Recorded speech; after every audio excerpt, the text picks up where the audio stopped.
यहाँलाई good news खबर टिभीको यो स्टुडियोमा हार्दिक हार्दिक स्वागत छ। 10 वर्षे जनयुद्धको समयदेखि नै राजनीति गर्दै आउनुभयो। भूमिगत राजनीति र खुला राजनीतिमा के फरक भेटाउनु भयो? अब सबै कुरा राजनीतिमा लाग्दा मैले भूमिगत हुँदा त त्यो कुरा बुझेको थिइनँ।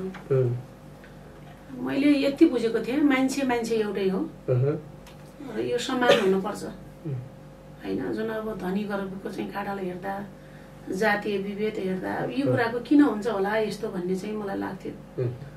र कस्तो भयो भने म फेरि रुकुम र रोल्पाको जनयुद्धको चाहिँ एउटा भूमि र त्यहीँबाट सिर्जित एउटा परिवार हाम्रो चाहिँ तराईमा झरेको हो र हामीलाई कहीँ न कहीँ त्यहाँको रहनसहन त्यहाँको चाहिँ जुन युद्धको एउटा उद्गम स्थल भनेर चाहिँ चिनिन्छ रुकुम रोल्पा, त्यसले पनि अहिले पनि हामीलाई गर्व लाग्छ।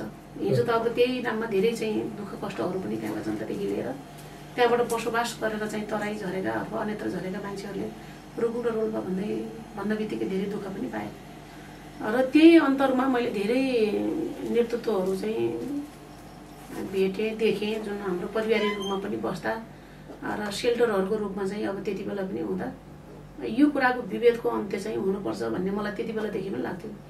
अब त्यही रूपमा जोडिँदै आउँदा अब सानै उमेरमा अलिक सबै कुरा चाहिँ नबुझ्दै हामी चाहिँ भूमिगत भयौँ र भूमिगत राजनीति र अहिलेको खुल्ला परिवेशसम्म चाहिँ आउँदा कस्तो लाग्छ भने भूमिगत अवस्थाको एउटा खालको राजनीतिक म्यान्डेट थियो हिजो र अहिले आउँदा अलिक फरक छ। त्यति बेलाको सन्दर्भको धेरै चाहिँ साथीहरू एउटा खालको सन्दर्भ थियो, छुट्टै पृष्ठभूमि थियो, यति धेरै चाहिँ एउटा खालको तनाव त हुन्थ्यो तर अलि एकहोरो टाइपको हैन। हाम्रो निश्चित एउटा एजेन्डा थियो हिजो, त्यही रूपले हामी चाहिँ नेतृत्वले जे शासन गर्दै जान्छ त्यो रूपमा हामी नेतृत्वको शासन अनुसार चाहिँ हामी अगाडि बढ्थ्यौँ र अब पछिल्लो स्थितिमा अहिले चाहिँ एउटा खुल्ला राजनीतिमा आइसकेपछि विभिन्न सामाजिकहरू विभिन्न चाहिँ अब यो चाहिँ परिस्थितिमा भनौँ आज यो संसदीय राजनीतिमा आइसकेपछि त झनै अरू खालको चाहिँ हुन्छ। अब कामहरू गर्दा हिजो त्यो खालको देखिँदैन, त्यो भित्र एकहरू थियो एउटा पार्टीमा मात्रै हामी कुनै चाहिँ सार्वजनिक पदधारणमा हामी थिएनौँ र मेरै कुरा गर्नुहुन्छ भने अब पार्टीले हराएको काम गर्ने एउटा नेतृत्व गर्ने अब विभिन्न खालको चाहिँ आफ्नो जिम्मेवारी हुन्थ्यो। कहीँ एरिया इन्चार्ज, कहीँ एरिया सेक्रेटरी, कहीँ विद्यार्थीको फन्ड हेर्ने हुन्थ्यो। त्यो एउटा मात्रै मिसन थियो हैन। अब राज्य सत्ता चाहिँ परिवर्तनबाट चाहिँ भोलि आम जनताको चाहिँ गर्न सकिन्छ भन्ने त्यही नै थियो हिजो एजेन्डा त हाम्रो। तर अहिले आउँदा हामीले सबै कुरा चाहिँ जनयुद्धबाट मात्रै चाहिँ सबै कुरा प्राप्त गर्न सकिन्छ भन्ने एउटा चाहिँ ध्येय थियो भने राजनीतिक परिवर्तनद्वारा र अहिले आउँदा अब हरेक चाहिँ पब्लिकहरूसँग हामी टच छौँ। हिजो निश्चित चाहिँ थियौँ, कतिपय हाम्रा त्यस्ता खालका आधार इलाकाहरू भए, हाम्रो सेल्टरहरू भए। अब यहीँ पनि अलि अनुकूल हाम्रो लागि चाहिँ जनयुद्धको बेलाको सेल्टरहरूमा हामीले एउटा खालको काम गर्थ्यौँ। त्यति जनताका हर कुरामा चाहिँ हामी चाहिँ जोडिनु भएन। प्रत्यक्ष हामी विकास निर्माणका काममा अब साना हुँदैन। अब कतिपय मुद्दा त हामीलाई त्यहीँभित्र पनि आउँथ्यो, विभिन्न खालका चाहिँ सामाजिक चाहिँ रूपहरूमा भएका मुद्दा मामिलाहरू हामीले एउटा ढङ्गले गर्थ्यौँ। छुट्टै चाहिँ जनअदालत खडा भयो, जुनै चाहिँ जनसत्ताहरू चाहिँ खडा भयो, त्यो रूपले पनि हामीले धेरै चाहिँ समस्याहरू समाधान गऱ्यौँ। वर्षौँसम्म फैसला नभएका जो जनतालाई चाहिँ अन्याय परेका मुद्दाहरू त्यो खालको स्थितिमा गऱ्यौँ। तर पनि नेतृत्वको हिसाबले हामी चाहिँ लिडरसिपले त्यो खालको भूमिका गरे पनि हामी अलिक सानो जिम्मेवारीमा थियौँ हिजो हैन।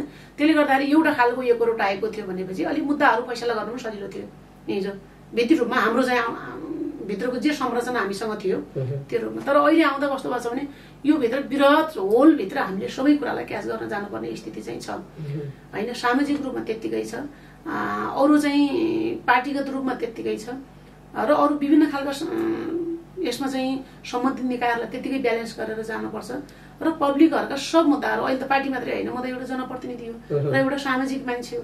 त्यो रूपमा हामीले कसरी चाहिँ यो सामाजिक रूपमा आम चाहिँ जनसमुदायहरूलाई कसरी चाहिँ एड्रेस गर्न सकिन्छ भन्ने कुरा हिजोको भन्दा चुनौती अहिले मैले देख्छु राजनीतिक रूपमा। मलाई आफूलाई फिल भएको कुरा कतिपय कामहरू यस्तो सन्दर्भमा चाहिँ गर्न सकिन्छ, त्यही भित्र चाहिँ कतिपय चाहिँ नकारात्मक चिजहरू चाहिँ खडा हुन्छन्, काम गर्न चाहिँ अवरोध खडा गरिदिने हैन। त्यो खालको चाहिँ काम गरिहाल्यो भने यो ओनरसिप कसको हातमा जान्छ भन्ने खालका कुराहरूले पनि अलिक काममा अवरोध खडा हुने त्यो खालको चाहिँ अहिलेको चाहिँ खुल्ला चाहिँ यो सेसनमा चाहिँ देखिने चाहिँ मलाई आफूलाई अनुभूति भएको कुरा। जो पछिल्लो कुरामा म हिजो पहिले चाहिँ खुल्ला परिस्थितिमा आइसकेपछि म 72 मा म बाँकेको डिसिएस थिएँ, जिल्ला सेक्रेटरी थिएँ म त्यति बेला एकीकृत माओवादीको। म त्यति बेला पनि जुन 72 को चाहिँ प्राकृतिक विपद भयो र त्यति बेला म गोर्खामा म एउटा बाँके जिल्लाको पार्टीको सेक्रेटरी थिएँ र त्यति बेला पनि म सबभन्दा पहिले चाहिँ नेतृत्व सम्हाल्न जुन 72 वैशाख 12 गते आएको भूकम्पमा म चाहिँ गोर्खामा गएर मैले नेतृत्व सम्हालेँ।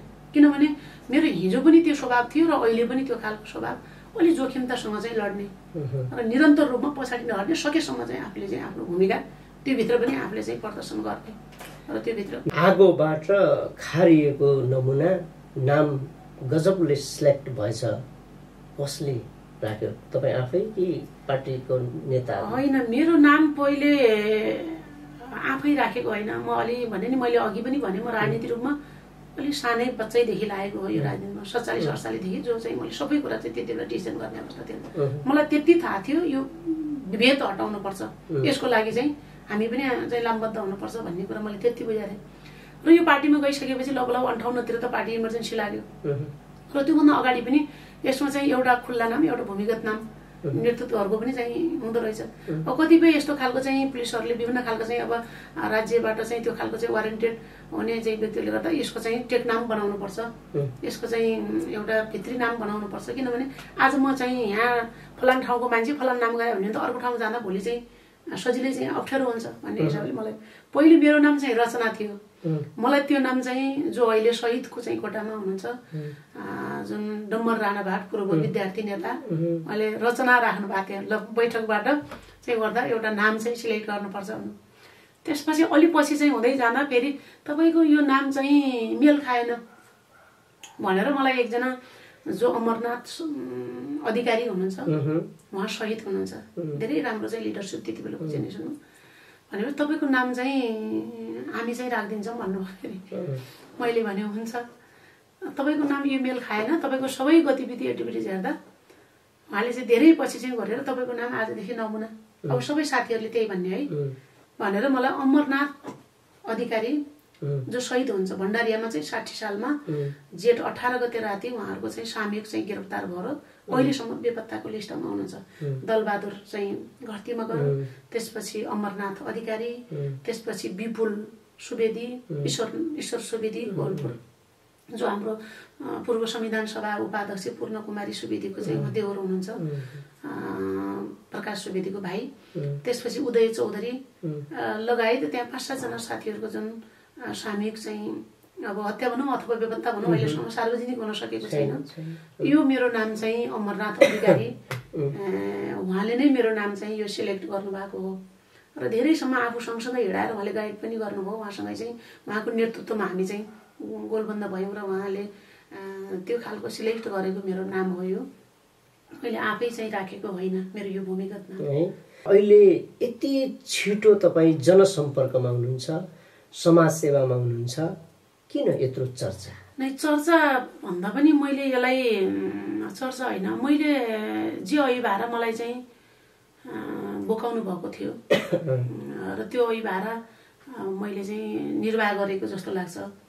अर्को कुरा, अहिले चाहिँ मान्छेहरू लामो समयदेखि एउटा खालको परिवेश, एउटा खालको स्थिति थियो र त्यो सन्दर्भमा अलि बढी मेरो हिजो पनि जनयुद्धले मलाई सिकाएको के हो भने अलि बढी चाहिँ समुदायको चाहिँ पासमा जाने हामीले विश्वास मैले त्यहाँ गर्थेँ। मैले जे सिकेँ त्यो कुरा चाहिँ अहिले मैले उतारेको अक्षर छ। र अर्को कुरा, जति जनताको चाहिँ जनसमुदायको माया मैले पाउँछु र त्यो माया नै मलाई चाहिँ क्रियाशील बनाउने एउटा मुख्य चाहिँ आधार पनि हो होइन। मलाई अस्ति पनि नारायणपुरमा दिदी तपाईँको नाम पनि नमुना, काम पनि चाहिँ नमुना गरेर तपाईँले कमाल गरिदिनु भयो, हामीले त विश्वासै पनि गरेका थियौँ यसरी यति छिटै चाहिँ आउँछ भन्ने कुरा होइन। यो काम गर्नुभयो, यो काम तपाईँहरूले गरेको हो, मैले होइन। तपाईँहरूको साथ सहयोग र जुन माया मैले पाएँ त्यही माया नै आज अभिव्यक्ति भएको हो होइन। म तपाईँहरूको जनप्रतिनिधि हो होइन, तपाईँहरूले जे साथ सपोर्ट चाहिँ गर्नुभयो यो काम तपाईँहरूले गरेको हो, मैले होइन भनेर मैले त्यहाँका आम जनसमुदायलाई चाहिँ भनेको थिएँ। र अहिले पनि के हो भने मैले कर्तव्य पुरा गरेको हो, कुनै चर्चामा आउनलाई कहीँ केही गरेको होइन। र काम गर्दा चाहिँ धेरै चाहिँ विभिन्न खालका अवरोधहरू पनि आइलाग्दो रहेछन्। र अर्को कुरा, मैले बाँकेको सन्दर्भमा हुन त मैले हिजो 72 मा पनि मैले गोर्खामा गएर नेतृत्व गरेँ, जो प्राकृतिक विपदको बेला सायद महिलाबाट देशभरि नै नेतृत्व गरेर जाने पहिलो महिला नै हुँ म त्यस्तो अवस्थामा। किनभने एउटा 72 को चाहिँ 12 गते वैशाखमा एउटा भूकम्प आयो भने 29 गते फेरि त्यही स्केलको चाहिँ भूकम्प आएको थियो, त्यसले पनि धेरै ठुलो चाहिँ क्षति चाहिँ बनाएको थियो। र अहिले पछिल्लो पटक 74 को बाढीको बेलामा पनि मैले धेरै ठुलो चाहिँ आफ्नो निर्वाह आफ्नो भूमिका चाहिँ आफूले पुरा गरे जस्तो लाग्छ। किनभने हामीलाई चाहिँ जनसमुदायले एउटा नेतृत्व एउटा सामाजिक चाहिँ अभियन्ताको रूपमा हामीले चाहिँ हेरिसकेपछि यो हामीले पुरा गर्नुपर्ने चाहिँ एउटा अनिवार्यको कुरा पनि हो, कर्तव्यको कुरा हो हैन। हामीलाई अहिले पनि चाहिँ मेरो सन्दर्भमा कुरा गर्नुहुन्छ भने त जनताले जननिर्वाचित गरेर पठाइसकेपछि म त उहाँहरूको साझा प्रतिनिधि हो हैन। उहाँहरूलाई आइपर्ने अप्ठ्याराहरू त मैले पुरा गर्नु पर्यो नि त, सकेसम्म पुरा गर्नु पर्यो। पुरा गर्न सकिएन भनेपछि मैले सकिनँ भनेर उहाँहरूसँग गएर मैले गर्नु पर्यो हैन। यो कुरालाई कसरी जनता नै चाहिँ सबैभन्दा चाहिँ ऊर्जावान हुन् र मैले यो आफ्नै चाहिँ अहिले पछिल्लो स्थितिमा पनि कोभिडलाई हुन त नकारात्मकसँग सकारात्मक कुराहरू पनि सँगसँगै हुन्छ। मैले अहिले सबभन्दा बढी त्यहाँको जनसमुदायको म प्रतिको अपार माया र विश्वास र अर्को कुरा विश्व महामारीको रूपमा फैलिएको चाहिँ कोभिड-19 हैन। यो पनि एउटा अवसरको रूपमा चाहिँ नारायणपुरलाई चाहिँ एउटा अवसर चाहिँ प्रदान भयो।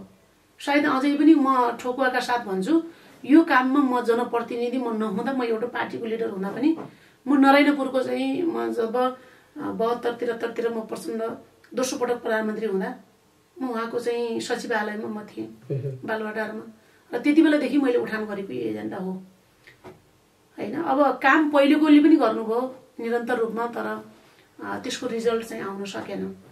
र अस्ति भर्खरै पनि मलाई चाहिँ दिनेश चन्द्र यादवले जो त्यही क्षेत्रबाट निर्वाचित हुनुभयो, उहाँ सांसद र उहाँ चाहिँ राज्य सिँचाइ मन्त्री पनि हो, उहाँले मलाई धन्यवाद दिनुभएको थियो।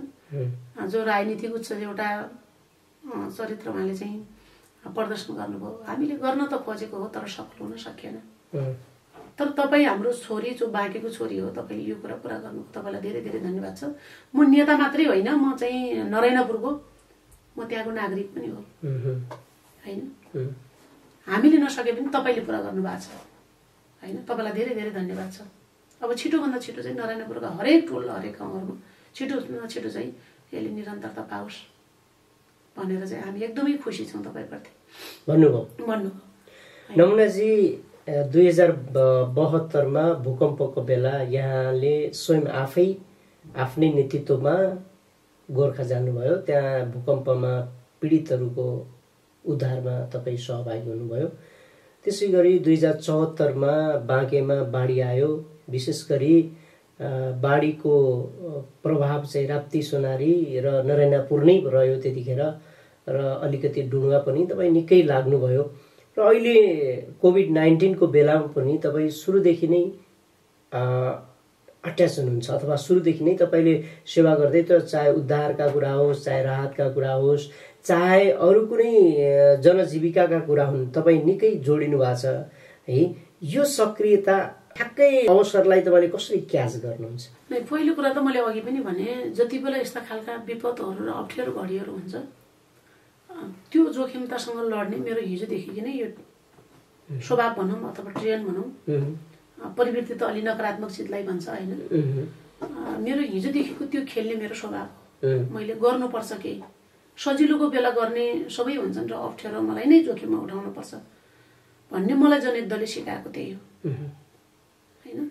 जति बेला जनता अप्ठ्यारोमा हुन्छन्, जनसमुदाय क्राइसिसमा पर्छ, त्यति बेला हामी चाहिँ समाजमा एउटा नेतृत्व गर्ने व्यक्तित्वहरू हामी जनताको साथमा हुनुपर्छ हैन भन्ने मेरो आफ्नो व्यक्तिगत बुझाइ पनि हो। र अर्को कुरा, जनताले जनसमुदायले जे विश्वास मलाई गर्नुहुन्छ र मैले यो कुरालाई चाहिँ पुरा गर्नुपर्छ भन्ने मलाई एउटा भाव उद्वेलन भएर आउँछ। जनसमुदायले मलाई विश्वास गर्नुभएको छ, यसले गर्छ भन्ने जुन उहाँप्रतिको चाहिँ उहाँहरूले मप्रतिको एउटा विश्वास र माया छ नि हैन, त्यो नै मलाई ऊर्जा बनेर आउँछ। बेला बेलामा मैले यस्ता कामहरूमा सक्सेस हुने, सफलता पाउने, निरन्तर रूपमा लाग्ने जुन ऊर्जा आउँछ र यो जनताको माया नै हो मप्रतिको हैन। मैले गर्नुपर्छ, यो अभिभार मैले पुरा गर्नुपर्छ, म उहाँहरूको प्रतिनिधि हो भन्ने मलाई चाहिँ त्यति बेला त्यो सोच आउँछ मलाई हैन। म उहाँहरूको प्रतिनिधि भएकै कारणले पनि समाजको एउटा चाहिँ नेतृत्व चाहिँ कर्ता, एउटा भूमिका, एउटा सामाजिक अभियन्ता हैन भएको नाताले पनि यो भूमिका मैले पुरा गर्नुपर्छ भन्ने मलाई एउटा भाव उद्वेलन चाहिँ पैदा हुन्छ र म जान्छु। अहिले बाँकी जिल्लाकै सन्दर्भमा पनि विश्व महामारीकै रूपमा फैलिएको कोभिडले मान्छेलाई धेरै आतंकित बनाएको थियो, तर कोही पनि हामी चाहिँ पछाडि हटिएन।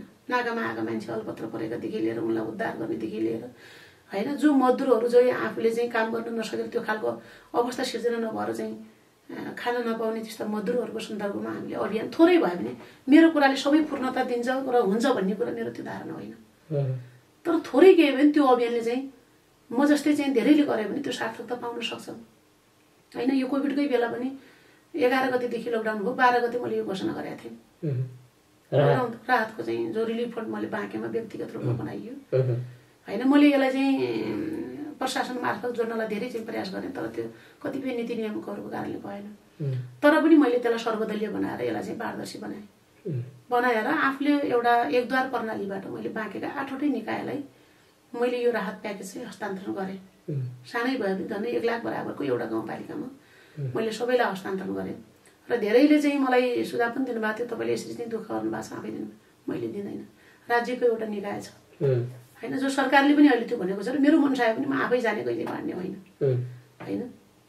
मैले यो अभियान चाहिँ चाल्दा थोरैलाई भए पनि केही चाहिँ यो पालिका स्थानीय सरकार मात्र राहत होस् भन्ने मेरो उद्देश्य मात्रै हो, जहाँबाट पनि पाउने भनेर मैले 8वटै गाउँपालिकामा त्यो खालको चाहिँ थोरै भए पनि मैले सुरुवात गरेँ र राज्यले पनि पछि चाहिँ त्यो खालको व्यवस्थापन गर्यो होइन। जो जेला मजदुरी गरेर खाने मान्छेहरूको सन्दर्भमा लक्षित गरेर त्यो खालको फन्ड पनि बनायो र यो रूपमा आज मलाई थोरै भए पनि केही न केही म जनसमुदायको साथमा रहेर उहाँको दुःख पीडासँग चाहिँ एकाकार भएँ भन्ने त्यो सुखद अनुभूति चाहिँ मलाई हुन्छ। त्यो सम्झिँदा मैले धेरै यो विषयमा मैले गरेँ भनेर यो चर्चा भन्नुभन्दा पनि होइन, थोरै भए पनि म उहाँहरूको दुःखमा चाहिँ म साथमा छु होइन। उहाँहरूको दुःख सुखलाई मैले सबै कुरा सम्बोधन गर्न नसके पनि उहाँहरूको साथमा छु भनेर मैले जुन एकबद्धता आफू साथमा रहेको चाहिँ एउटा सुखद अनुभूति चाहिँ मलाई हुन्छ यो क्षणहरू सम्झिँदा। 23 वर्षपछि नारायणपुरका जनताले बत्ती देख्न पाए भने त्यहाँ नेपाली रुपियाँ नचल्ने ठाउँ, नेपालसँग प्रत्यक्ष नजोडिएको, नेपाल हो, नेपाल भूमि हो, तर नेपालसँग प्रत्यक्ष नजोडिएको, भारतसँग धेरै संलग्नता भएको नारायणपुर बत्ती गएपछि, बाटो गएपछि अहिले नेपाल हो भन्न एकदमै सजिलो छ र भनिरहनु भएको छ पनि। बत्ती बाल्नका लागि तपाईँको श्रेय छ भनेर जनताले भन्ने गर्छन् र यो काम गर्दा कति चुनौतीको सामना गर्नु पर्यो? अब पहिलो कुरा यो काममा मैले अघि पनि थोरै कुरा मैले भनेको थिएँ। म 72 मा जब चाहिँ प्रधानमन्त्री कार्यालयमा म सचिवालयमा गएर त्यहाँ रहेँ र मैले पहिलो चाहिँ एजेन्डा यो चाहिँ मैले फाइल खोजेकी थिएँ। त्यति बेलाको ऊर्जा मन्त्री जनार्दन शर्मा हुनुहुन्थ्यो र राप्ती पारीको चाहिँ नरायणपुर र चाहिँ राप्ती सुनारीमा जो मुख्य राजमार्ग छ कुसुम साइडमा पनि बत्ती थिएन त्यति बेला। राप्ती सुनारीको चाहिँ कचनापुर र फतेपुरको एउटा वडा 6 नम्बर जो अहिलेको चाहिँ 6 नम्बर वडा र त्यति बेलाको चाहिँ अब एउटा गाविस थियो, त्यसमा मात्रै थियो। नरायणपुर पुरै खाली थियो र राप्ती सुनारी र त्यो हुँदा मैले चाहिँ अहिलेसम्म बाँके जिल्लामा यो बत्ती छैन, यो जनताको अधिकारको कुरा हो भनेपछि त्यति बेलाको ऊर्जा मन्त्रीले पनि अहिलेसम्म बत्ती छैन भनेर उहाँले भन्नुभएको थियो। भनेपछि त्यो फाइल चाहिँ त्यति बेला सामुदायिक विद्युतीकरणको भनेर चाहिँ त्यो फाइलहरू चाहिँ उठाएको थियो। टेन्डर त भइसकेको थियो, त्यो थोरै मात्र भयो। नरायणपुर र बैजापुरको एउटा साबिक गाविसमा 2टा गाविसको मेल लाइनको चाहिँ टेन्डर भएको थियो, त्योभन्दा अरू भएको थिएन। त्यसपछि उहाँले त्यहाँ आफै आउनु पनि भयो, आएर सबै हेरफेर पनि गर्नुभयो, हेरेर चाहिँ त्यो खालको अभियान त्यहाँको विद्युत ऊर्जा मन्त्रालयको सबै टोली ल्याएर चाहिँ आउनुभयो। आइसकेपछि अरू टेन्डरहरू पनि यिनी जहाँ गाउँका शाखा चाहिँ सबै चाहिँ त्यति बेला चाहिँ टेन्डर खोल्नु भएको थियो र मेन लाइनभित्र असारभित्र पुगाउने भन्ने थियो, तर त्यो ठेकेदारको बदमासीको कारणले चाहिँ हुन दिएन र थोरै त्यति बेला काम बाँकी रहेको थियो। 5 किलोमिटरको जङ्गलको कुरा मात्रै थियो, तर त्यो त एउटा केवल बाहना मात्रै थियो। अन्यत्र ठाउँमा चाहिँ गरेर त्यो जङ्गलको मात्रै भएको भए पनि हामीले विश्वास गर्न सक्दैनौँ। र यो सुरुवात कसरी गरिएको थियो भने हिजो सामुदायिक विद्युतीकरण चाहिँ जो त्यहाँका सांसदहरूले पनि 10% चाहिँ सरकारको लगानी अथवा जनताद्वारा लगानी गर्ने चाहिँ सरकार चाहिँ संसदीय कोषद्वारा लगानी गरेर अरू चाहिँ पुराना गाविसहरूको पैसा चाहिँ उठाएर त्यो खालको चाहिँ सुरुवात गरेको थियो। तर यसले चाहिँ निरन्तरता पाउन सकेन, कहिले केही बाहनामा कहिले केही बाहनामा त्यो थियो। र कोभिड यस्तो अवसर बनेर आयो कि मैले लाग्न त निरन्तर रूपमा लागेको थियो। र यो अर्को चाहिँ मलाई अलि त अनुभूति भएको कुरा छ के छ भने काम एउटाले गर्दा अर्कोले चाहिँ यो कामलाई हुन नदिने, मलाई त्यो पछिल्लो पटक भएको अनुभूति, मसँग तथ्य प्रमाणहरू पनि छन्। र एउटाले गर्दा अर्कोले चाहिँ त्यो कामहरू रोकिदिनै पर्ने त्यो खालको चाहिँ स्थिति चाहिँ हिजो पनि निरन्तर रूपमा त्यो खालको ट्रेन्ड प्रवृत्ति रहेछ र अहिले पनि त्यो काम चाहिँ उठान गर्दा त्यो मैले पनि अनुभूति गरेको कुरा हो। र मलाई अलि त चाहिँ कस्तो भयो भने बत्ती निरन्तर रूपमा अलि ढिलो चाँडो त जान्थ्यो नि होला, हामी लगाइराखेकै थियौँ तर कोभिडको बेला यस्तो स्थिति आयो कि जुन क्वारेन्टाइनभित्रै एकजना युवकको मृत्यु भयो र क्वारेन्टाइनहरूमा पनि बत्ती नै अस्तव्यस्त त्यो खालको चाहिँ व्यवस्थित हुन सकेन र आइसोलेसन सेन्टर पनि भएन। लक्ष्मणपुरमा चाहिँ एउटा पिएचसी हस्पिटल त थियो, स्वास्थ्य चौकी, तर त्यो बाहेक अरू केही पनि थिएन। अब बत्ती नै नभएपछि यो खालको स्थितिमा मान्छेहरूको चाहिँ स्थिति झन् जटिल बन्ने स्थिति बन्यो। अब अलि त चाहिँ सबभन्दा बढी बाँकेमा सङ्क्रमित मान्छेहरू पनि त्यहाँ बढी भयो, जो 118 जनासम्म चाहिँ पुग्नुभयो र नाका पनि खुल्ला नाकाबाट चाहिँ आउने मान्छेहरूलाई रोक्न कन्ट्रोल गर्न पनि नसकिने त्यो खालको स्थिति चाहिँ पैदा भइसकेपछि जस्तै अब सङ्क्रमित त्यहाँको चाहिँ मान्छेहरूलाई ल्याउँदा नेपालगञ्जमा ल्याउँदा पनि चाहिँ आन्दोलन हुनुपर्ने स्थिति राख्न पाइँदैन भनेर कोलपुर लिँदा पनि आन्दोलन हजुरलाई थाहै छ होइन, धेरै ठुलो चाहिँ त्यो खालको खजुरा लिँदा पनि आन्दोलनै हुने स्थिति भएपछि अब के गर्ने भन्ने भयो। अब यता फेरि सबै जनप्रतिनिधिहरू पनि चाहिँ जिल्लामा नभएको स्थिति। मलाई आफैले के सोचेँ भने अब जसरी पनि नरायणपुर बत्ती लिनुपर्छ होइन। अब लक्ष्मणपुर पिएचसीलाई चाहिँ जसरी पनि आइसोलेसन बनाउनुपर्छ र मुख्य चाहिँ जो अहिले मुख्य राजमार्ग जो हुलाकी राजमार्ग छ त्यसको आसपासमा चाहिँ जो खालका त्यसका भौतिक संरचनाहरू छन् त्यसलाई चाहिँ मेन रोडमा ल्याएर त्यसलाई चाहिँ क्वारेन्टाइन बनाउने। त्यो भयो भने त्यो मेन लाइन मात्रै भयो भने अहिले बत्ती तान्न पर्यो भन्ने मेरो दिमागमा त्यो खालको कुरा चल्यो। मैले धेरै यो चाहिँ सोचिसकेपछि म चाहिँ क्षेत्रीय विद्युत कार्यालयमा गएँ वैशाखमा। मैले त्यहाँको क्षेत्रीय डिभिजन प्रमुख जो मणेन्द्र ठाकुरजी हुनुहुन्छ उहाँसँग चाहिँ कुरा राखेँ। सर जसरी भए पनि नरायणपुर बत्ती लानु पर्यो, एकजना युवकको पनि मृत्यु भयो, क्वारेन्टाइनहरू व्यवस्थित छैन, मान्छे त यसरी कसरी चाहिँ राख्न सकिन्छ भन्नु मैले भनेपछि बत्ती त गाह्रो छ, लकडाउनभित्र त काम गर्न मिल्दैन। होइन सर काम गर्न सकिन्छ, विशेष परिस्थितिमा विशिष्ट परिस्थितिमा राज्यले पनि यो खालको अप्रोच चाहिँ गर्दैन, काम चाहिँ गर्नुपर्छ भन्ने खालको कुरा भइसकेपछि म त अब दोस्रो तेस्रो राउन्डमा चाहिँ धेरै उ गरेँ। फेरि यहाँ त्यति बेलाको चाहिँ सिडिओ साहब हुनुहुन्थ्यो कुमार खड्गा र हाम्रो चाहिँ एसपी वीरबहादुर ओली र अब नेपाली सेनाको चाहिँ कर साहब हुनुहुन्छ हाम्रो नकुल थापा, सशस्त्रको चाहिँ दीपक अधिकारी र हाम्रो चाहिँ हरि प्याकुरेल लगायतको मैले त्यो टोली सुरक्षा टिमसँग कुरा राखेँ। त्यहाँबाट आइसकेपछि नरायणपुरमा चाहिँ एउटा विकल्प चाहिँ यो पुरा गर्न सक्यो भने काम हुन्छ, मैले यो सोचेको छु, तपाईँहरूले मलाई साथ दिनु पर्यो भनेर मैले त्यो बैठकमा कुरा राखेँ। अनि काम गर्ने मान्छे कहाँबाट ल्याउने, यता काम गर्ने मान्छे छन् जसरी पनि ल्याउन सकिन्छ होइन, तर तपाईँहरूले साथ मात्रै दिनु पर्यो मलाई भनेपछि फेरि चाहिँ मैले लगभग धेरै राउन्ड चाहिँ छलफल क्षेत्रीय विद्युतसँग गरिसकेपछि मैले दोस्रो तेस्रो चौथो राउन्डमा चाहिँ त्यहाँको ठेकेदार जो त्रिलोक दिदाल हुन्छ उहाँसहित बोलाएर मैले क्षेत्रीय कार्यालयमा यो कुराकानी गरेँ। गरिसकेपछि उहाँले के कुरा गर्नु भने काम गर्न सकेन भन्ने कुरा भयो ठेकेदारले पनि। होइन अब यस्तो बेला चाहिँ मान्छे पनि त्यहाँ जान मान्दैन। नरायणपुर भनेपछि एक खालको चाहिँ मान्छे पुरै तर्सित हुने अवस्था थियो होइन। म आफै सांसद गएर आउँदा पनि मलाई चाहिँ नभेट्ने स्थिति बनेको हो, प्रदेशमै जाँदा पनि। भनेपछि अब जुन सामान्य मान्छेहरू त त्यहाँ गएर आउने स्थिति थिएनै थिएन, यो हुन सक्दैन। अब घरमा पनि उहाँहरूको अभिव्यक्ति कस्तो पारिवारिकबाट दबाब, बरु ठ्याक्क क्यान्सल गर्ने त्यहाँ नजाने, बरु चाहिँ क्षेत्रीय डिभिजन प्रमुखलाई पनि उहाँले आफ्नै मुखले पनि अस्ति चाहिँ नरायणपुर बत्ती उद्घाटन गर्दा चाहिँ भन्नुभएको थियो, बरु चाहिँ जागिर छोड्ने तर नरायणपुर चाहिँ नजाने, पारिवारिक दबाब यस्तो थियो। तपाईँले जसरी पनि काम गर्नुपर्छ भन्ने मेरो चाहिँ निरन्तर एउटा चाहिँ दबाब भनौँ यो खालको भएपछि अस्ति आफ्नै मुखले पनि उहाँहरूले भन्नुभएको थियो, उहाँको अदम्य साहसले हामीले यहाँ काम गर्न सफल भएको। तपाईँहरूलाई सबै व्यवस्थापन चाहिँ हुन्छ, तपाईँहरूले काम गरिदिनु पर्यो भनेपछि पछि धेरै राउन्ड छलफल गरेपछि अलि चर्को रूपमा चाहिँ अलि बोल्नु पनि पर्यो, म त्यहाँ पेश हुनु पनि पर्यो। त्यसपछि तपाईँले यदि काम गर्नु भएन भने तपाईँको ठेक्का बदल हुन्छ, तपाईँले यति कुरा सोध्नुहोस् भन्ने त्यो भाषा पनि प्रयोग गर्नुपर्ने भयो होइन। भनेपछि तपाईँले जसरी पनि काम गर्नुपर्छ, तपाईँको पुरा सुरक्षाको ग्यारेन्टी म लिन्छु, म त्यो निकाय परिचालन गर्छु, म सबैसँग अपिल गरेकी छु र तपाईँहरूले काम गर्नुपर्छ। तपाईँहरूको चाहिँ सबै सुरक्षा स्वास्थ्य व्यवस्था लिएर सबै कुरा चाहिँ म गर्छु, बरु म नै बस्छु नरायणपुर, जबसम्म तपाईँहरूको काम सकिँदैन म नरायणपुर बस्छु। अनि भनेपछि उहाँहरूले ल 500 मिटर वरपर मान्छे आउनु नदिने, त्यसो भए त्यो ग्यारेन्टी तपाईँले दिनुपर्छ भनेपछि उहाँहरू धेरै ठुलो चाहिँ कोसिस गरेपछि सहमतिमा आउनुभयो, ल गर्छौँ भनेर। त्यसपछि मेरै नाममा चाहिँ त्यति बेला उहाँहरूले चिठी काट्नुभयो, क्षेत्रीय डिभिजन प्रमुखले चिठी काटेर पासको निमित्त प्रदेश नम्बर 5 को चाहिँ विद्युत प्राधिकरणको डिभिजन कार्यालयमा माननीय कृष्ण केसी नमुना आएर छलफल गरे अनुसार नरायणपुरको चाहिँ क्वारेन्टाइन र चाहिँ आइसोलेसन सेन्टरसम्म चाहिँ बत्ती पुर्याउनको लागि यसको व्यवस्थापन चाहिँ जस्तै पासदेखि लिएर साधन स्रोतहरू चाहिँ त्यहाँ पठाउनको लागि यसको अनुमति पाऊँ भनेर मेरै नाममा त्यो चिठी छ।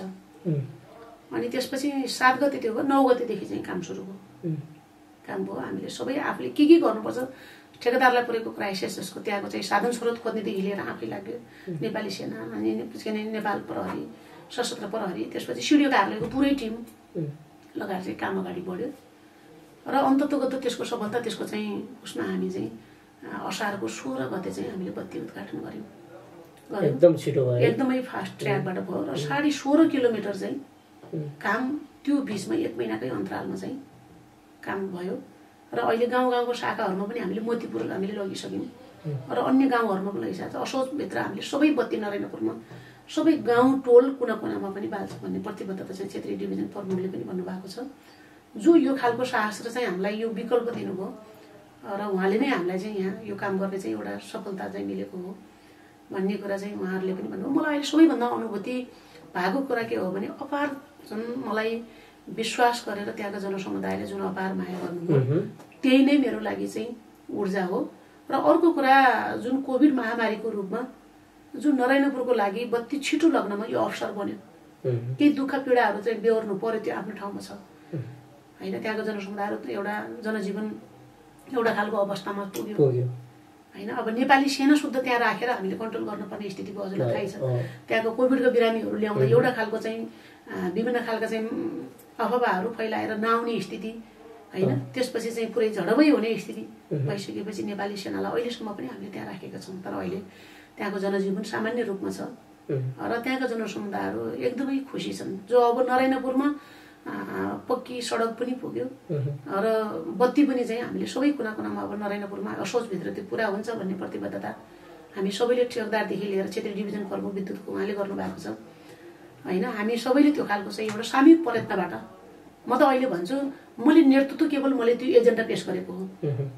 तर मलाई साथ दिने जुन त्यसको सरकारवाला निकायहरू जुन हुनुहुन्छ मैले उहाँहरू नै त त्यहाँको जनता चाहिँ धन्यवादको पात्र हुनुहुन्छ मेरो आफ्नो बुझाइ चाहिँ यो छ नमुनाजी हामी समयको अन्ततिर आइपुगेका छौँ अन्तमा बाँकेवासीलाई अथवा तपाईँका क्षेत्रका जनताले के भन्नुहुन्छ नै त्यहाँको जनसमुदाय र बाँकेवासीलाई मैले के भन्न चाहन्छु भने अहिले पनि एउटा खालको चाहिँ अवस्थामै छौँ हामी प्राकृतिक विपददेखि लिएर चाहिँ अहिले पनि चाहिँ हामी छौँ र कोभिड पनि हामीभित्र अहिले पनि हामी त्योसँग जुधिराखेका छौँ र राम्रो नराम्रोसँग चाहिँ राम्रो अवसरहरू पनि आइराखेको हुन्छ अवसरलाई हामीले चाहिँ यसलाई हामीले प्रयोग गरौँ होइन यो अवसरहरू चाहिँ लिन हामीले विभिन्न खालका माध्यमहरू खोजौँ र अर्को कुरा चाहिँ विश्व महामारीकै रूपमा फैलिएको चाहिँ कोभिडसँग चाहिँ जुधेर हामी बाँच्नुपर्ने यहीबाट चाहिँ निस्किनुपर्ने अवस्थाहरू पनि छ अर्को कुरा हामीले यहाँका चाहिँ शान्ति समृद्धिको कुरा पनि हामीसँग विकास निर्माणको कुराहरू पनि सँगसँगै छ यसलाई पनि हामीले धैर्यताका साथ होइन एउटा सबैको चाहिँ सामूहिक प्रयत्नद्वारा यो सफल हुन्छ एकल प्रयासले मात्रै हुँदैन नेतृत्व गर्ने त केवल एउटा एजेन्डा ल्याउने एउटा व्यक्ति होला तर पनि त्यसले साथ पाएन भने काम गर्न सक्दैन आज जुन रूपमा हामीले नरायणपुरको बत्तीकै कुरा पनि मैले त एजेन्डा मात्रै पेश गरेको थिएँ कसैले नगरिदिएको भए साथमा दिएको भए त गाह्रै हुन्थ्यो होला नि त होइन त्यो रूपमा म सम्पूर्ण त्यहाँका चाहिँ यहाँका चाहिँ बाँकेवासी जनसमुदाय र नरायणपुरवासीहरूलाई अबका चाहिँ बाँकी रहेका चाहिँ कामहरूलाई चाहिँ पुरा गर्नको निमित्त उहाँहरूको साथ सहयोग चाहिन्छ र जुन भएका छन् त्यो अवसरहरूलाई चाहिँ उहाँहरूले यसलाई अवसरको रूपमा चाहिँ लिएर हामीले त्यो रूपमा चाहिँ अगाडि बढ्नुपर्छ र अहिले चाहिँ बाँकेवासीको सन्दर्भमा उहाँहरूको सद्भाव उहाँहरूको माया एउटा चाहिँ युनिटीबाट चाहिँ हामीले सबै कुराहरू प्राप्त गर्न सक्छौँ मैले यही सन्देश चाहिँ दिन चाहन्छु र अहिले अब हामी बर्खायाममा पनि छौँ बेला बेलामा चाहिँ बाढीले चाहिँ खतराको चाहिँ योहरू पनि पार गर्ने भइराखेको सिग्नल दिइराखेको छ होइन त्यो चाहिँ विपत्तिसम्म लड्ने पनि